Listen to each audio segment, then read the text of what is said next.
कहानी नीरू की है। पंजाब की नीरू की शादी दिल्ली के राहुल से होती है।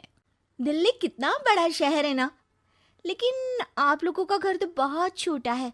हमारे पंजाब में तो ये बड़े बड़े घर होते हैं कि मजा ही आ जाता है। कोई बात नहीं नीरू, मैं भी तुम्हारे लिए बहुत बड़ा मकान बनाऊंगा बहुत जल्दी। नीरू के पिता जहाँ पंजाब के जाने माने व्यापारी थे, वहीं उसका पति राहुल दिल्ली में एक सिंपल नौकरी करता था। माँ, यहाँ तो घी मक्खन इतना महंगा है कि क्या बताऊं। मैं तो तरस ही जाती हूँ घी खाने के लिए। नीरू की माँ को ये सुनकर बहुत दुख होता है। मेरी बेटी को घी नसीब नहीं हो रहा है और ये बहू यहाँ बैठकर घी में शक्कर डाल रही है। देख वनिता, मैं साफ कह रही हूँ, इस घर में जितना घी आएगा उतना ही मेरी बेटी के घर दिल्ली भी जाएगा। अरे ये क्या बात होती है माँ जी? बेटी का उतना ही करो जो अच्छा लगे। अब क्या मायके से घी और मक्खन तक की सप्लाई करोगी आप? हाँ, मेरी बेटी किसी चीज को तरसे मुझसे बर्दाश्त नहीं होता। अब क्या था, नीरू के मायके में 2 किलो घी आता तो 2 किलो दिल्ली जाता नीरू के पास। एक दिन, माँ बड़ी गर्मी पड़ती है दिल्ली में। इस घर में तो एक ही एसी है और वो भी ड्राइंग रूम में। सारा परिवार एक ही कमरे में सोता है। हाँ बेटा, वो तो हर घर की कहानी है। यहाँ भी एक ही एसी है। अरे बिल इतना आता है कि क्या बोलूं। तभी वहां राकेश आ जाता है। माँ, थोड़ी देर में यहाँ कुछ प्लम्बर आएंगे मेरे कमरे में एसी लगाने।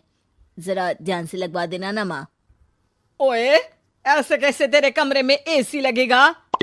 हाँ राकेश, एक बार बात तो कर लेता। अरे पापा, वो वनिता को गर्मी में नींद नहीं आती। ड्राइंग रूम में सबके साथ सोने में वो अनकंफर्टेबल है, इसलिए।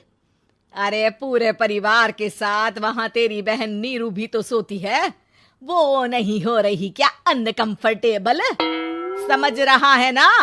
अगर एसी लगेगा तो एक दिल्ली में तेरी बहन के कमरे में भी लगेगा, तभी तू लगा सकेगा। राकेश वनिता को सारी बात बताता है। वनिता करती भी क्या, मन मारकर बैठ जाती है। माँ, ये लोग ठीक नहीं है, क्या करूं मैं? अरे बेटी, यहाँ आ जा, तू यहाँ आकर रह ले। अरे छोड़ दे ऐसे पति को। कैसे छोड़ दूं माँ? समाज क्या कहेगा, लोग क्या कहेंगे? वैसे भी मेरा एक बेटा है मयंक। अरे हटा बेटा, तेरी उम्र ही क्या है, इतनी परेशान रहेगी तो काम कैसे चलेगा। खैर, बात आई गई हो जाती है। माँ को लगता है कि नीरू ठीक है, तो वहीं नीरू के मन में एक ही लाइन चल रही होती है, यहाँ आजा। माँ ने तो बोल ही दिया है कि यहाँ आजा। बस मयंक थोड़ा सा बड़ा हो जाए, इन गरीबों को छोड़कर मैं वापस माँ के पास ही चली जाऊंगी। वो इसी सोच में बाजार में चल रही थी कि मैम, आपका दुपट्टा जमीन को छू रहा है। नीरू जैसे ही उस लड़की की तरफ देखती है, देखती ही रह जाती है। हाय रे, कितना सुंदर लड़का है ये। अब क्या हुआ? मैंने कहा आपका दुपट्टा। तो खुद ही उठाकर दे दो ना।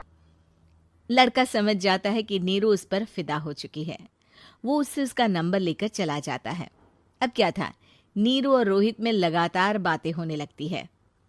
मैं हरियाणा का रहने वाला हूँ, यहाँ एक बड़ी कंपनी का मैनेजर हूँ। अच्छा, और कितने बच्चे हैं तुम्हारे? बच्चे? अरे मेरी तो शादी भी नहीं हुई है। तुम बताओ, शादी करोगी? नीरू शर्मा जाती है। अब लेकिन मैं तो पहले से ही शादीशुदा हूँ। मुझे फर्क नहीं पड़ता, बस तुम शादी कर लो, भाग चलते हैं। बहुत पैसे वाला हूँ मैं, हमेशा खुश रखूंगा तुम्हें। नीरू रोहित से मिलकर सारा प्लान बना लेती है और फिर एक दिन घर से भाग जाती है। दोनों शादी कर लेते हैं। शादी के बाद, क्या बात है नीरू, तुम्हें परेशान सा देखता हूँ, सब ठीक तो है ना? हाँ हाँ, सब ठीक है।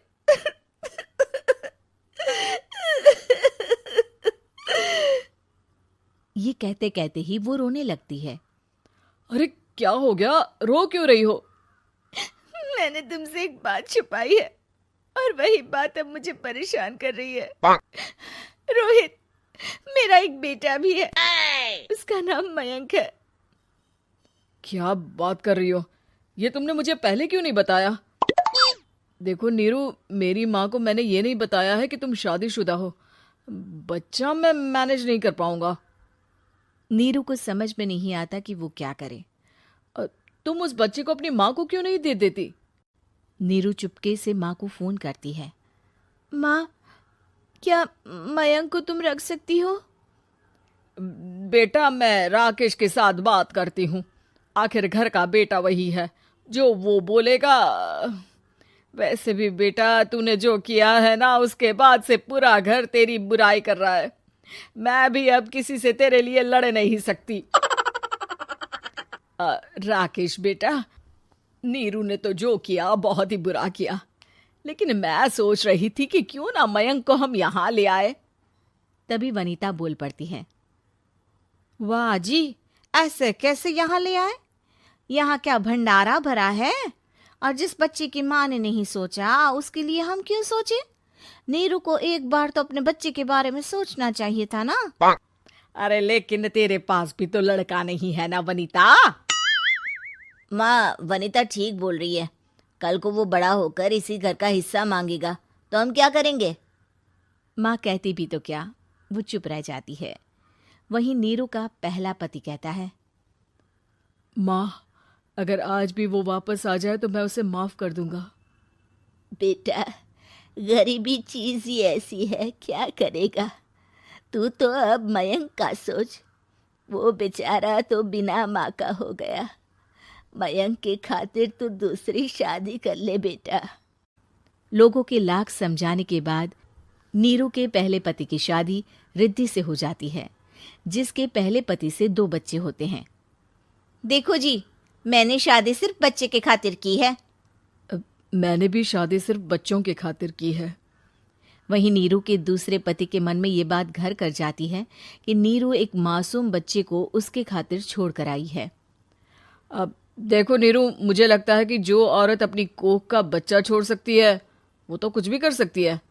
कल को तुम्हें मुझसे अच्छा कोई मिल गया तो तुम तो मुझे भी बाय बाय कर दोगी ना। नीरू को अब उसका दूसरा पति ताने देना शुरू कर देता है। तंग आकर नीरू उसके यहाँ से भागकर अपने पहले पति के पास चली जाती है, लेकिन ससुराल में क्या लेने आई है नीरू, मयंक को? नहीं नहीं सासू माँ, मुझसे गलती हो गई, मुझे माफ कर दीजिए। नीरू, अब वक्त खत्म हो गया है, मेरी शादी हो चुकी है। तो छोड़ दो ना उसे, हमारा बच्चा है। मैं आपको अपनी माँ नहीं मानता। मेरी नहीं मान तो बात अच्छी है। नीरू मयंक की बात सुनकर समझ जाती है कि उसके पास अब न आसमान रहा, ना ही जमीन।